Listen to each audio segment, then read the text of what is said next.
Let us pray. Father, I want to thank you for today. Thank you for the teachings of the past. Thank you for today's home. We look up to you that you teach us your word again and that you glorify yourself. Thank you, blessed Father. Jesus' mighty name that we pray. Amen. Welcome to today's teaching. My name is Dayo-Ojo. Today, we're taking out the fourth part in our series on Redefining Prosperity the Bible way. We're going to take particular teaching on is giving the means to riches or wealth. In our third part, we dealt extensively with the reason why we give to the Lord. And we were able to draw conclusion that we're not giving to the Lord because we want Him to give us back. And we give reasons why we do that. You might need to go and look at that so that you can enrich yourself on why we give to the Lord and why we don't expect back the way we have been taught. Now, today we're going to go straight to why giving is not a means to riches. It's not a means to become rich like they have taught us or that make us to believe these days. Let's start by looking at the Bible from the beginning. Now, when God created man, the Bible said what He gave to him in the book of Genesis chapter 2 was work. It said he should keep the garden. He should tend it. And when man fell and he cursed the earth, what he said was that from the earth, he will fend for himself, he will take care of his needs.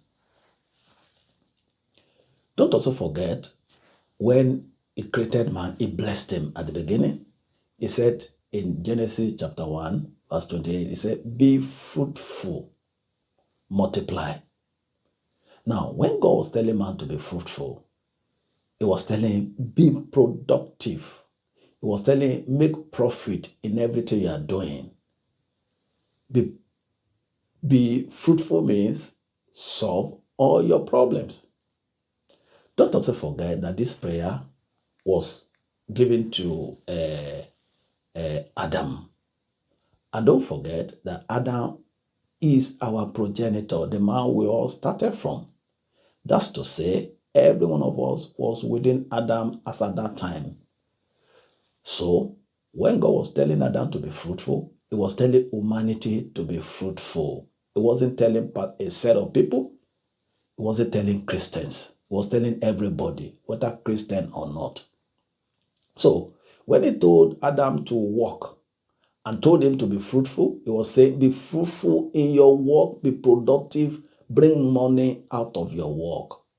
He was telling Adam that, consequently, He was telling humanity that. You can now see the reason why we don't need to know God to prosper from whatever we do. Because the prayer that was prayed at the beginning was for everybody, not for a set of people. We did a very detailed teaching on that some time ago. I think it was on if God is good, why is there a problem everywhere? I'm going to link it all below in description. I want to advise you to please, it's very important you go and listen to that message. It's quite educative. So, what we're saying is that what God gave man for his livelihood and for him to make money at the beginning was work. We also saw that if we look at the Bible, in Old Testament, there was nowhere the Bible told us that someone became great or became rich because it was given to the Lord. All we know that God told them for them to be great was that they should serve Him. He didn't say, if you want to be rich, give to me. We don't have that record in the Bible. But we have record everywhere that if you serve me, I will bless you, I will make you great. Let's take one or two of such scriptures. Let's see Deuteronomy 15, 4-6. Save when there shall be no poor among you, for the Lord shall greatly bless thee in the land which the Lord thy God giveth thee for an inheritance to possess it. Only if thou hearken unto the voice of the Lord thy God, to observe to do all these commandments which I command thee this day. For the Lord thy God blessed thee, as he promised thee, and thou shalt lend unto many nations, but thou shalt not borrow, and thou shalt reign over many nations, but they shall not reign over thee. You have seen that.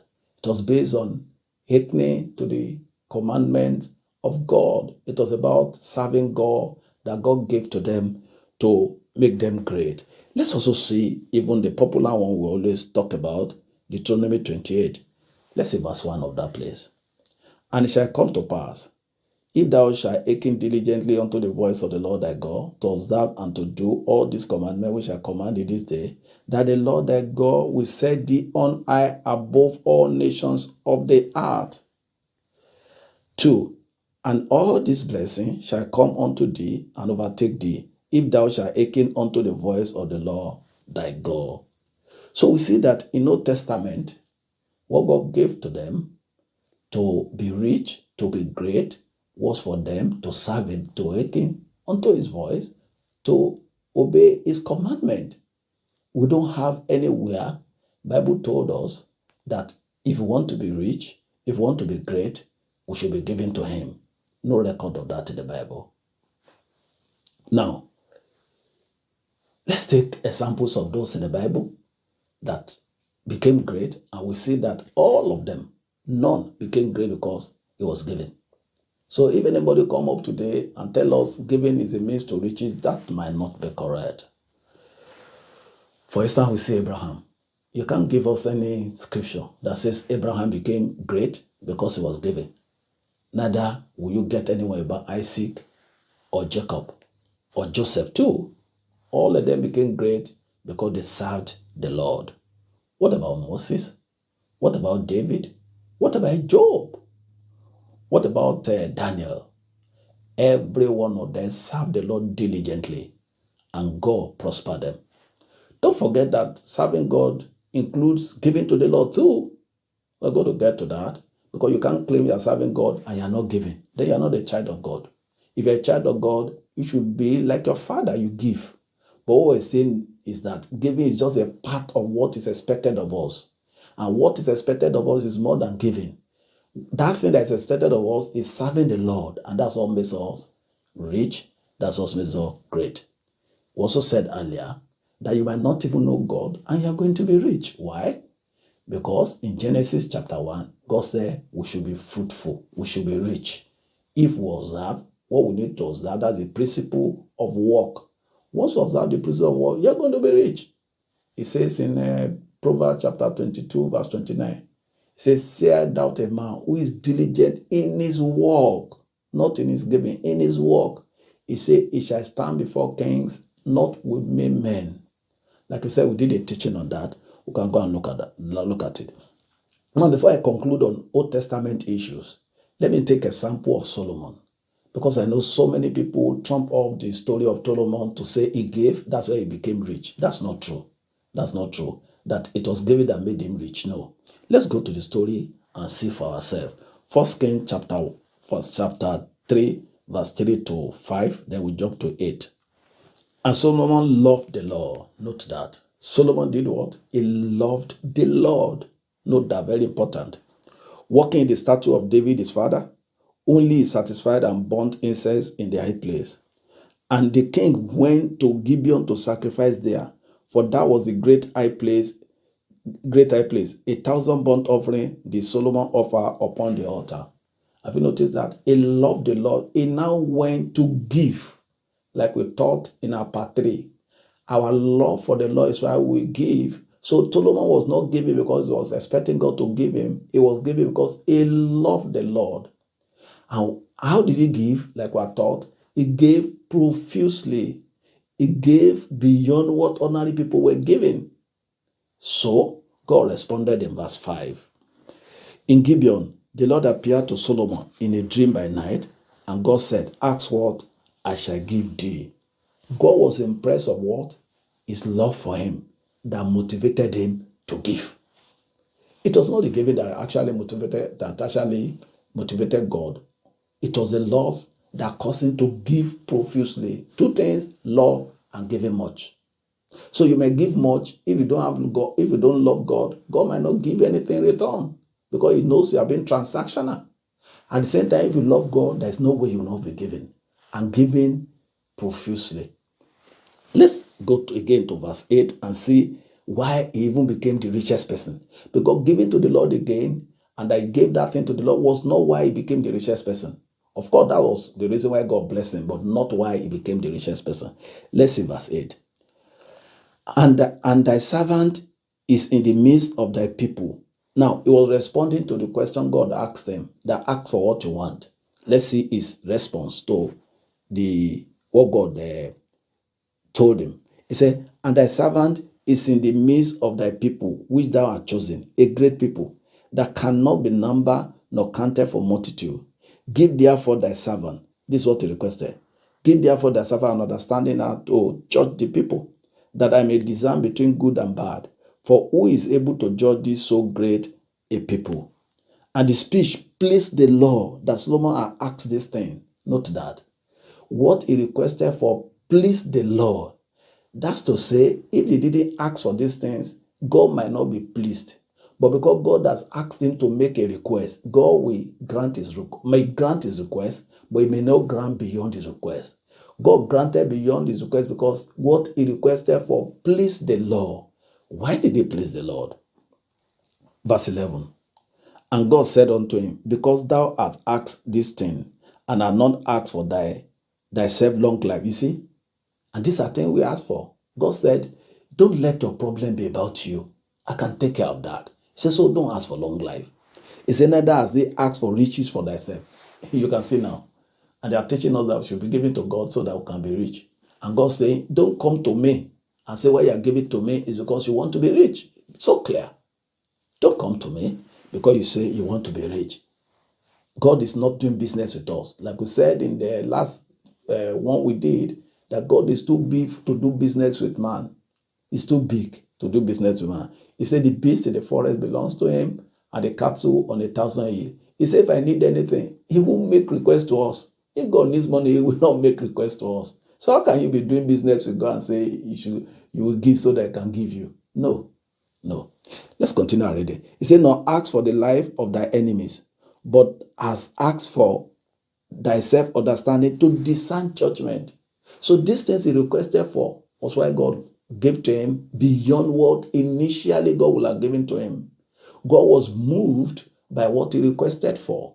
So if God wanted to give Solomon for giving to him those things that spurred God to ask him for a request, let's say God wanted to give him like $50 billion.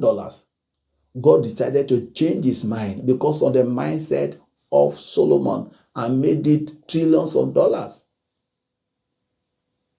So God is not expecting us to come to him because we want to be rich. He wants us to come to him because we love him. He wants us to come to him because we want his passion is our passion. What worked for Solomon here is called the passion. What God was craving for, or what Solomon was craving for. Let's leave that there because of our time and go to New Testament. If you go to New Testament too, you discover that there was nowhere Bible told us that the means of wealth is giving. Neither was there anywhere God said we should become transactional with him to be giving him money because we want him to give to us back. Of course, when the Bible says give, it shall be given unto you. We dealt with that in our last teaching. So if you have not seen that, you can go and look at it. Because we said giving back is our God prerogative and he might decide not to give us money. He might give us something else. He might not even give us anything. And a lot of things we said in that place, you can go and read it. And if they says, you sow sparingly, will reap sparingly. Doesn't mean if you give him money, he's going to give you money back. No, that's not what he's saying.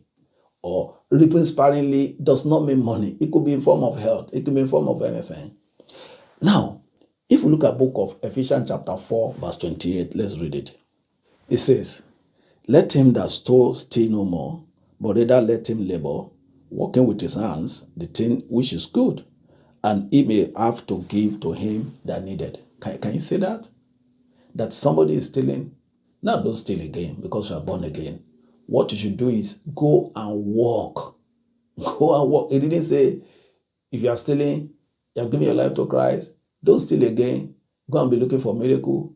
Go and be giving to God so that you can have money. He said, no, go and walk. Go and walk. Go and walk so that you can have money. And that when you make that money, one of the reasons you are making the money is to give to others, to give to the poor. We're not going to deal with giving to the poor today, but we know that one of the reasons why we even work is to give to the poor. To give to the poor is so important to God, so much that He said that on the last day, He's going to use it as a criterion to judge us whether we're going to enter heaven or not. You remember that story in book of Matthew chapter 25? In fact, God put more premium on it than winning souls, because there is no way He told us that if we don't win souls, you won't make heaven.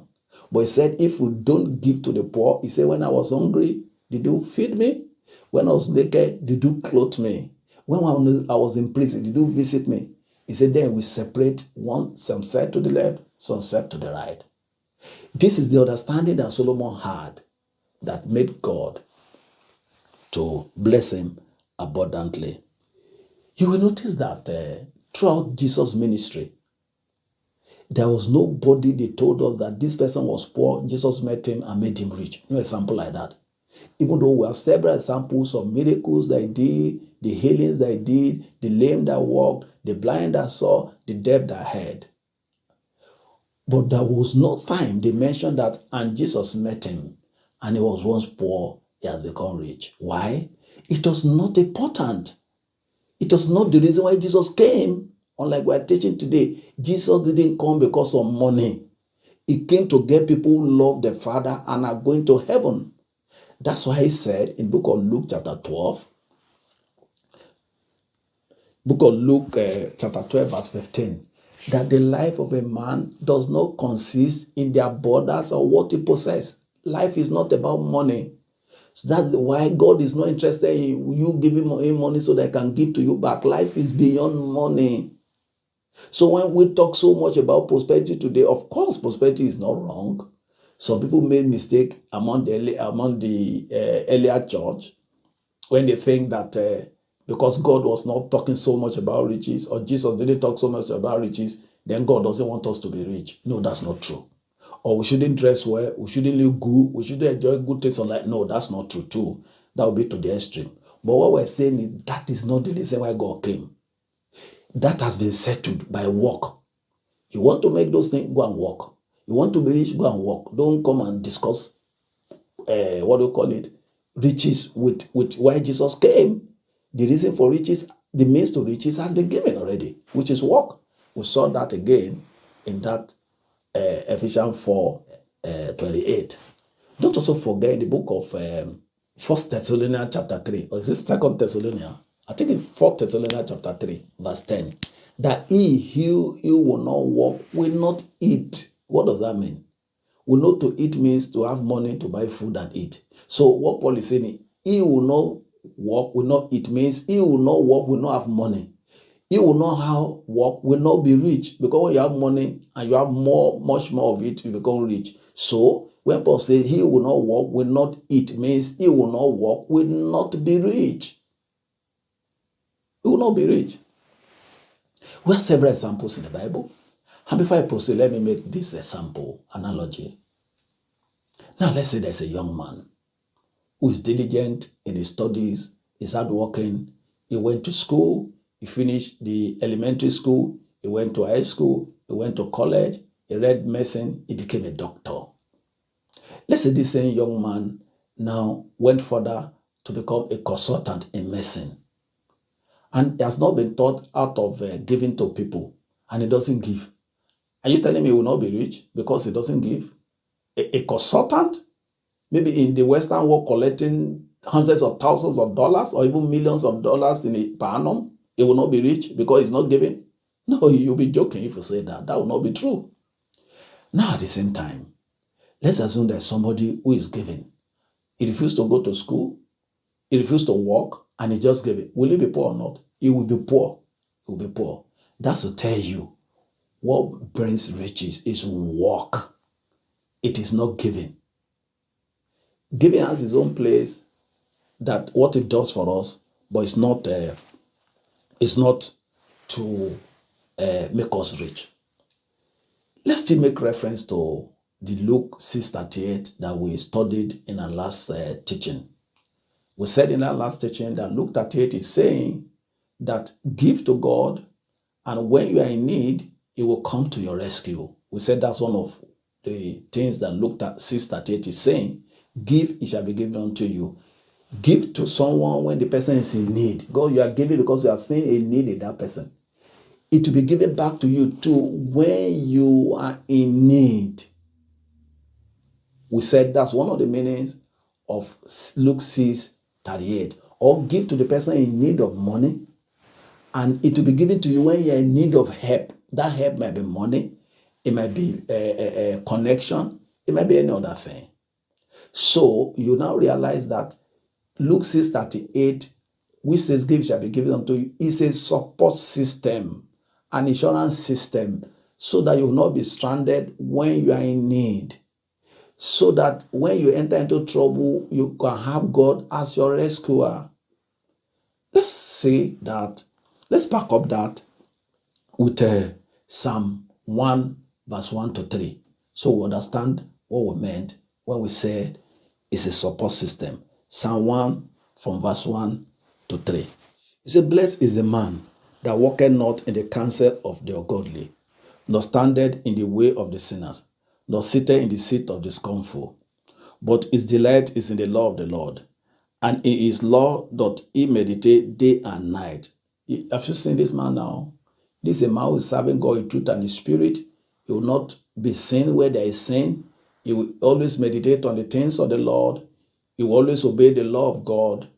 So you can say he's a man who also knows that he must give. Because you cannot claim, like we said earlier, you're serving God, you don't give. So he's obeying God, he's serving God the truth and the spirit, and he's giving. Let's see what will happen to him in verse 3. He said, and he shall be like a tree planted by the rivers of water. He said, that bringeth forth his fruit in his season. His leaf also shall not wither, and whatsoever he doeth shall prosper. Note that it brings forth his fruit in season. It means that life is in seasons.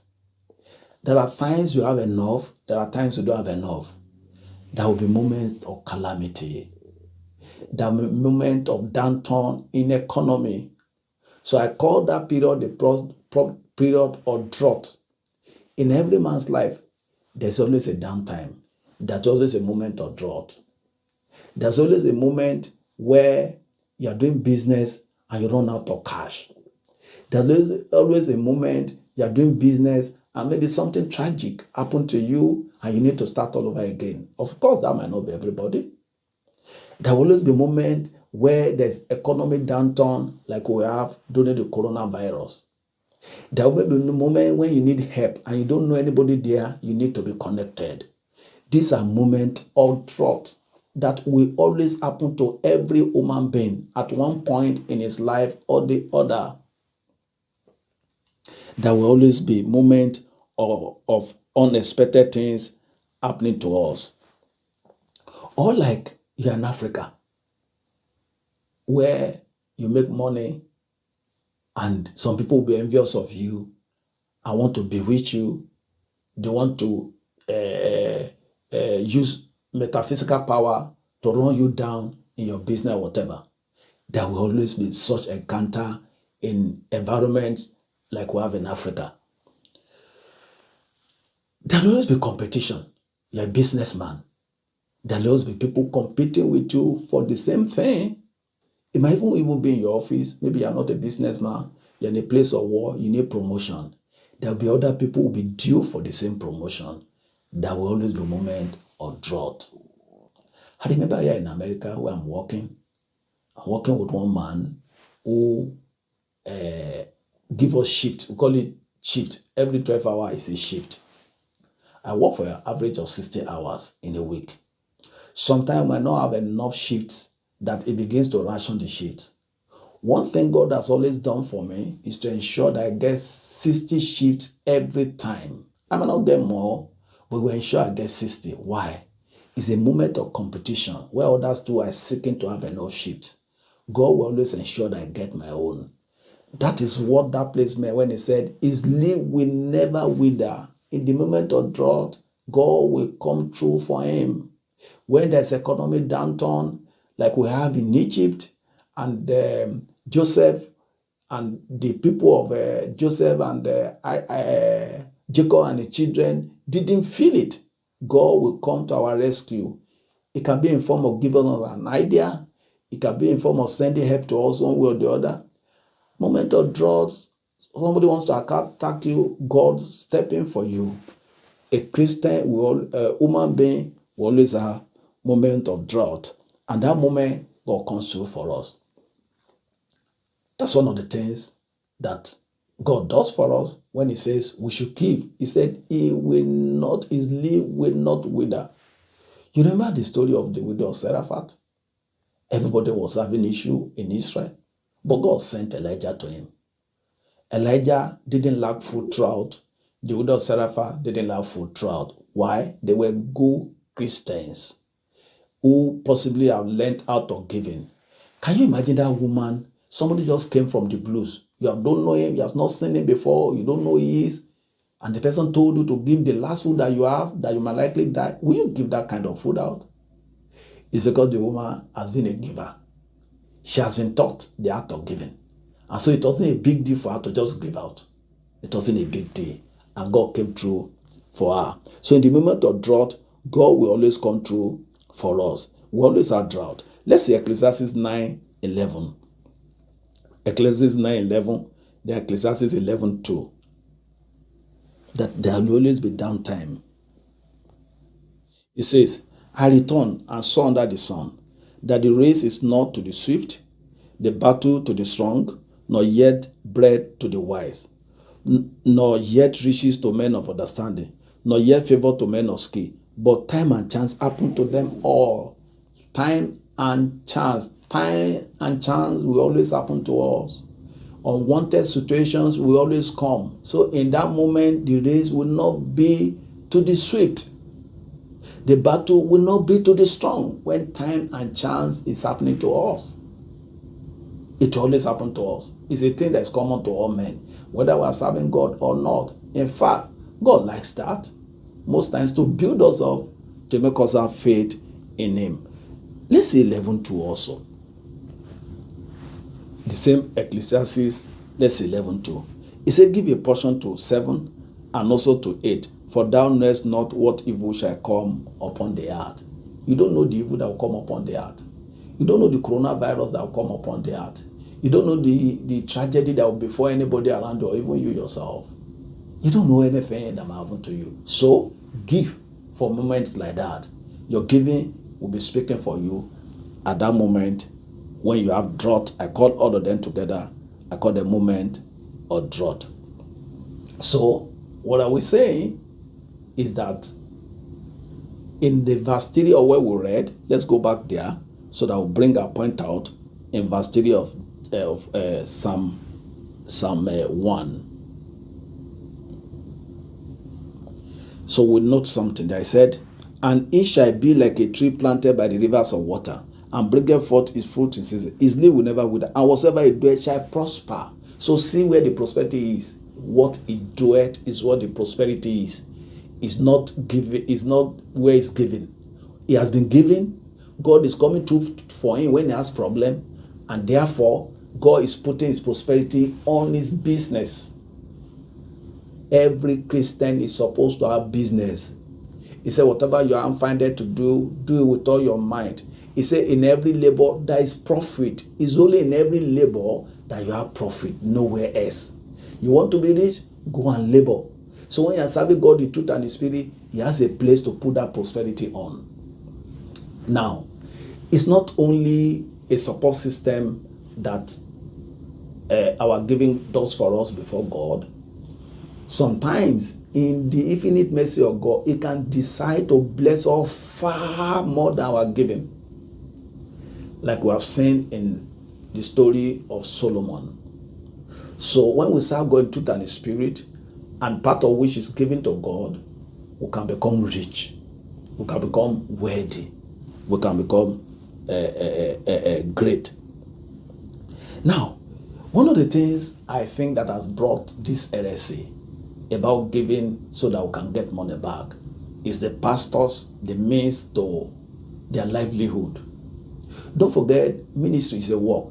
The Bible calls it the work of ministry. Ephesians chapter 4 is a work itself. But what work is it? It's a consultancy work in spirituality, in the things of the Lord. And how are consultants paid? The consultants are paid with cash, with money. That's the own way of payment. Everybody has his own way of payment. You exchange value for value.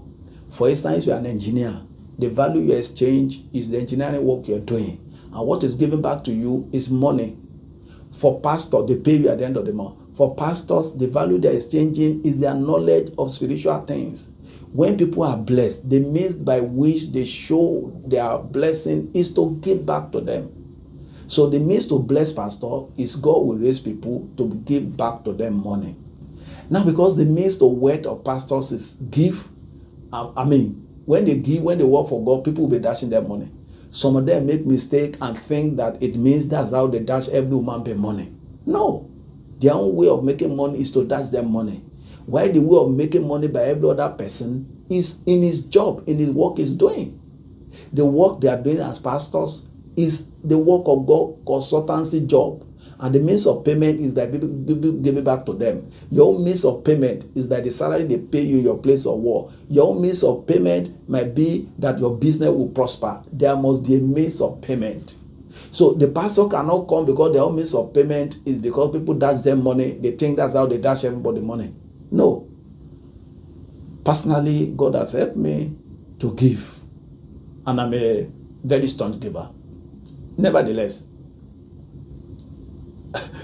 I can't remember how many times people have just walked up to me in America here and dashed me money. No. And yes, I gave. Severally. And nobody's walking out to me to give me. But I just told you that when there's shortage of slots in a place of work, of shifts in a place of work, I get my own complete. So it's my work that God is using to prosper me. It's not people coming to dash me money. So it's in your work that riches come. It's not in people dashing you money. So you must work. That's what you're saying. As you continue to give, you must work. Now, we must emphasize here also that our Christianity is not complete without giving. It's not. So to now teach people and say to isolate giving as a means to wealth is wrong. Giving is part of Christian life, and it must be taught as part of Christian life. The same way we teach don't sin, the same way we teach you must assemble with the brethren, the same way we teach be holy, be humble, it's the same way we teach giving. People must be taught the act of giving. Without giving, our righteousness is not complete. Teaching is part of our DNA. People must be taught as one of the things that we do, but not being taught as a thing to wealth. No, it's not a thing to wealth, but it's one of the things we do as Christians, as good Christians. So if you're a good Christian, you're not giving, go and start today. And when you're giving, don't be hoping. See it as a service to God, and God will pay you back at his own time. Let's see quickly Psalm 112 from verse 1. We're going to run through that verse. Psalm 112 verse 1. I say, praise ye the Lord. Blessed is the man that feareth the Lord, that delight greatly in his commandment. Talking about somebody who loves the Lord now, who is serving God. His seed shall be mighty upon the earth. The generation of the upright shall be blessed. He said, wealth and riches shall be in his house, and his righteousness endureth forever. You are saying now, the man that wealth and riches will be in his house is the one that is serving God in truth and in spirit, not about giving. Mark that. Is rich, is worthy. Why? Is serving the Lord. We see what serving the Lord entails. Is it unto the upright? There ariseth light in darkness. He is gracious and full of compassion and righteous. You've seen that. Verse 4 is saying that he's upright. That's one of the things that the man who's serving the Lord does. A good man showeth favor. He said he showed favor. He lended. He guides his affairs with discretion. You have seen that. He guides his affairs. That's part of what the man who wants to be rich will do. Surely it shall not be moved forever. His righteousness shall be everlasting remembrance. He shall not be afraid evil tidings. His heart is fixed, trusting the Lord. His heart is established. He shall not be afraid until he sees his desire upon his enemies. Note that this verse 9. He has dispersed abroad. He has given to the poor. His righteousness endure forever. His own shall be exalted with honor. He said, he has dispersed, he has given to the poor, meaning that a man that God is calling a righteous man is a man who knows how to give to the poor too. But what he's doing is not only giving to the poor, there are other things that make up a righteous man. So we don't separate giving as a means to reach or the means to wealth. No, it's not a means to riches. It's not a means to wealth. But somebody who is serving the Lord must be giving to the Lord, and his righteousness, he said, his righteousness endure forever. That means his righteousness is not complete except his giving. So you must give as a Christian. But don't forget what was said. You're not giving to get back. You're giving to as a service to the Lord. And he at his own time, his prerogative, give back to you. You're not carrying mindset of giving to him. Let me give this example again. I remember when I was going to get married to my wife, we want to do our wedding ceremony. There was no money. As I gave my life to Christ, God used to slice my money for me, all of that. So most time I didn't used to have money. And I was told to celebrate wedding. And I just sat down that day. I've not learned as much as this then. I still used to ask people for help, for favor. But now as I grew in the Lord, I learned that God will meet your need without even talking to nobody. Money will just come. And so I wrote down the names of people I knew who could give me money. I arrived at 400 Nigerian naira. And as I was praying, God showed me this passage. This very particular verse is what he showed me. Psalm 112 verse 9 says, he had dispersed abroad, he had given to the poor. He says, righteousness endure forever. So God came through for me in that wedding because he remembered all the giving that we given. That is, God needed in his dealings, I gave, maybe to his work, maybe to people, all of that. He said, I despise abroad. And now I need. God too came to my rescue. Do you know, to my surprise, after all my calculation of getting 400,000 naira, 4 people gave me about 370,000. At the end, I made more than 10x2 of that money that people dashed me. More than 10x2. The righteousness endure forever. That is a Christian life. That's a Christian life. Now, don't also forget that even the poor must give. I remember not too long ago in a church, a man died, and I was telling my wife that in that church, they should learn to contribute every month for the wife. I said, including those who don't have. He said, no, people will say they don't have. I said, no. In church, people must be taught that whether you have or not, you must give. It's part of our lifestyle. And like I said, we're not giving to get back. We're giving because we love the Lord. We're giving because the commandment has given to us. So even when you are poor, you are still giving. You are giving according to your capacity. The Bible says, according to how God has prospered you. It didn't say the rich should give according to how God has prospered them. Every Christian must learn to give. Your service to God is not complete without giving. In as much as we're discouraging people to say that giving is a means to wealth, but we must not shy away from the fact that we must give because it's part of our service to the Lord. The poor too must give. So I was telling you that in that church, even if it is only 20 naira you could contribute, you must give. Don't give because you have enough. And it's only when you have met your lack, your wants, that you want to give. Even when you still need some things, still share out of the little that you have. Let's back up that with the Bible. 2 Corinthians 8, verse 1 to 3. Moreover, brethren, we do you to wit of the grace of God bestowed on the churches of Macedonia, how that in their great trial of affliction, the abundance of their joy and their deep poverty abounded unto the riches of their liberality. You have seen that. Their great affliction, they are poor. In fact, the poverty there said deep poverty. They are still giving. Let's see verse 3. It says, for to their power I bear record, ye beyond their power, they were willing to give of themselves. Verse 4, praying us with much entreaty that we would receive the gift and take upon us fellowship of the ministry to the saints. Now, it seems to me that because they were poor, deep poverty, Paul didn't want to collect their money. But the people were the one begging, you must collect we must be part of this contribution. We must be part of the commission or the instruction God has given to Christians that we must give. So, despite the deep poverty of these people, they still gave. The only reason why I think, one of the reasons I think we don't give in our days is because, one, we have not been taught. Two, we don't know how to be happy in whatever situation we find ourselves. Note in the passage we read, I said, in their deep affliction, it said, and joy. These people were happy even though when they lack. One of the problems we have in the church today is that we have elevated money to a level that when people don't have, they become sad. Or we have been taught that once you are serving God, things might work for you. It's not true. Sometimes you are serving God and things are difficult for you. And so you have learned to be happy even when you don't have. That's Christianity. That no matter what comes your way as a Christian, you are not downcast. No matter what comes your way, you are happy. Because why? You know your Redeemer liveth.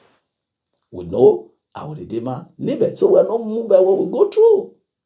But we have brought up Christians who once they don't have, they're even ready to steal government money. We have made them conversions. We have raised money to a certain level that once people don't have, they want to steal. We have celebrated money in our midst.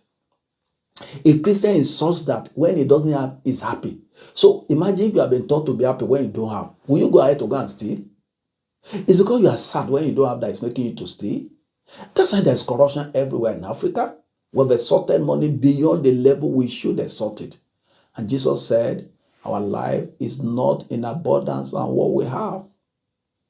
So in our poverty, we still give. Let's see even a typical example of Luke 21, verse 1 to 4. Or, because of time, Luke 21, 1 to 4 is talking about the widow's mite. Have you asked yourself that, why is it that Jesus didn't tell that widow who gave her mite, they call it widow's mite, who gave her mite to take her money back? I've always asked myself that question. Why shouldn't Jesus tell that woman, take your money back because that's our last money? No, because giving is part of us as Christians. So Christians must give. Now, to the final thing I want to talk about, is poverty a cause? Because one of the things we are being taught also, everywhere, poverty is a cause. Poverty is a cause. Is poverty actually a cause? In that passage we read, 2 Corinthians chapter 8 from verse 1. Let's see again that verse 2. We'll bring something out. Verse 2 again, I read again. 2 Corinthians chapter 8 verse 2. Talking about a church raised by Paul. A church being pastored by Paul. He says, how that in great trial of affliction, he said, the abundance of their joy and their deep poverty abounded unto the riches of their liberality. These people were poor. Paul didn't say that they are under curse. In fact, he still collected money from people who were poor. If it were a poverty thing, do you think Bible were recorded? If poverty is a curse, will Bible have talked about them? There's nowhere you see in the Bible told us that poverty is a curse. Of course, in somewhere in book of Deuteronomy, it said if you don't serve him, it now rain curses upon them. I think included something that they won't have money. But that doesn't mean poverty is a cause. Just the same way people fall sick. And he talked about if they don't serve him, they will be sick. Doesn't make being sick a cause. It's not that it's not a good thing. That's the meaning. So being poor is not a good thing. I don't want to be poor. I want to have money so that I can meet my needs. But the truth is that being poor is not a cause. If it's a cause, Bible will not talk about them in the book of 2 Corinthians chapter 8, verse 1, 2, 3, 4 that we talked about. So much that Paul was collecting money from poor people. Not just ordinary poor people, he said deep poverty. Paul was still pressing them. People were poor. And Bible still recorded it that they were poor. If it was a cause, Bible will not record what they did. Paul will have told them that they were poor. It was a bad thing. Don't be poor. Go and do this, go and do that. Let's go again to even Paul himself. Let's say a sample of Paul himself in Philippians chapter 4, 11 to 13. Not that I speak in respect of want, for I have learned in whatever state I am, therewith to be content. Note that. He said, whatever state I find myself, I have been taught, I have learned to be content. That is, when I'm poor, I'm content. When I'm rich, I'm content. Let's go further. I know both how to abase and I know how to abound. Everywhere and in all things, I'm instructed both to be full and to be hungry, both to abound and to suffer need. Can you see that? One of the greatest pastors that walked the surface of the earth said he used to suffer needs. He said he used to be hungry. And somebody will now tell you that poverty is a curse. Where did you get that from? I'm not saying poverty is good. Poverty is not a good thing. It's a bad thing. We must do everything for God to help us not to be poor. Nevertheless, it's not a curse. Why we need to understand this fact is when you start telling people poverty is a curse, Christians who are poor might be tempted to go beyond their means to make money. Christians who are poor might steal when they're in places of authority or places of money.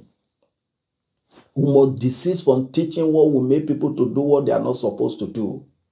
In the other place we read, passage we read in 2 Corinthians, said they were joyful even though they were poor. Now, if you tell somebody that poverty is a curse, how can they be happy? And the Bible said people were poor, in deep poverty, they were happy. Because they have been taught that there might be instances that you might not have, and there might be people that might not have. It's not a curse. Bible now told them, or Paul taught them, that even when you are poor, be happy. He wouldn't have taught them to be happy if it was a curse. So when we keep telling people poverty is a curse, they will keep stealing from government. They will keep stealing wherever they are working. They keep stealing when they have the opportunity because they feel it's a curse. But if you teach them that if you are poor, be happy with yourself. You have, be happy. You are not have, be happy. He might not steal. He will not feel people will look down on him because every one of us knows that if you are poor, you must be happy.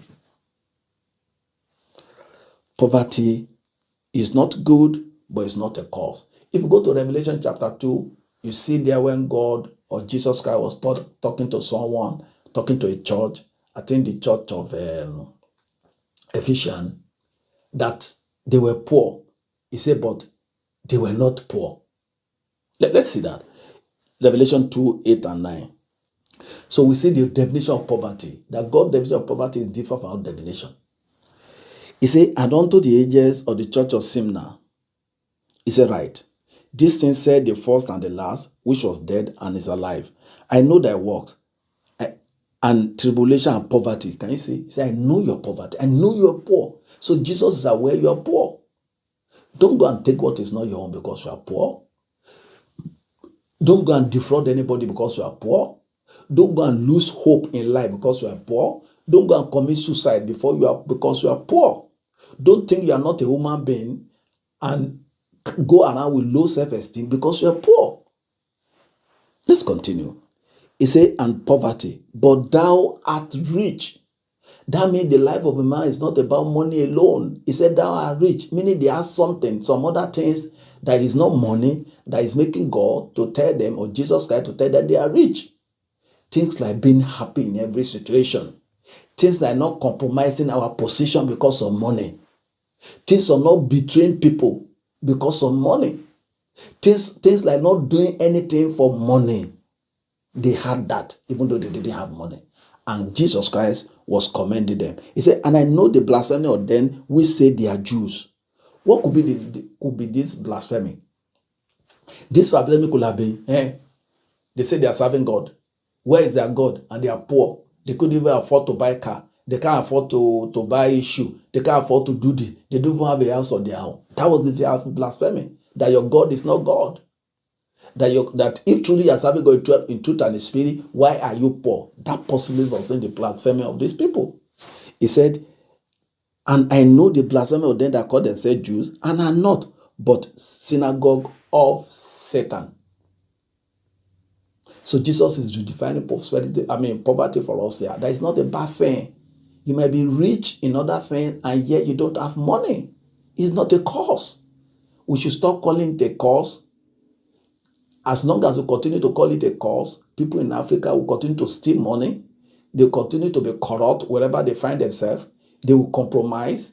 They will betray their friends.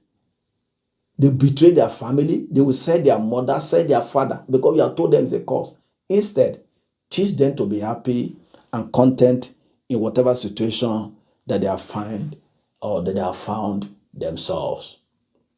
In summary, giving is one of the things we do as Christians. And that if you don't give, then you are not a good Christian. However, we're not giving because we want God to give us back money. We're giving to Him because we love Him. We're giving to Him because we know that He too, in days or times of need, He will come to our rescue. We also said that your poor does not exempt you from giving if your righteousness must be complete. And also, poverty is not a cause, although it's not a good thing. And that when you are poor, learn to be happy in whatever situation you find yourself.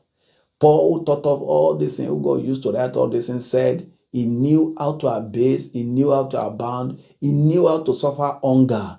So it's not a new thing to suffer hunger. It's not a new thing to be poor. It is my prayer that even though poverty is not a good thing and it's not a cause, God will make a way for you if you're poor. God, as you continue to serve Him, will open door of prosperity to you. Genuine prosperity. Not the one that steals government money, not the one that defraud people and thinks is smart. God bless you in Jesus' name. Peradventure there is anyone who hasn't given his life to Christ and you are listening to this message, I want to do so. Can you bow down head as we pray? Father, I want to thank you for this teaching today. We thank you for those who want to give their life. We have that you will accept them and wash them with the blood of Jesus, your Son, and give them grace to live in the new life. Thank you, Father, in Jesus' name. We have not completed the teaching on prosperity. We're still going to have about 2 or 3 more teachings on it. Thank you. See you again.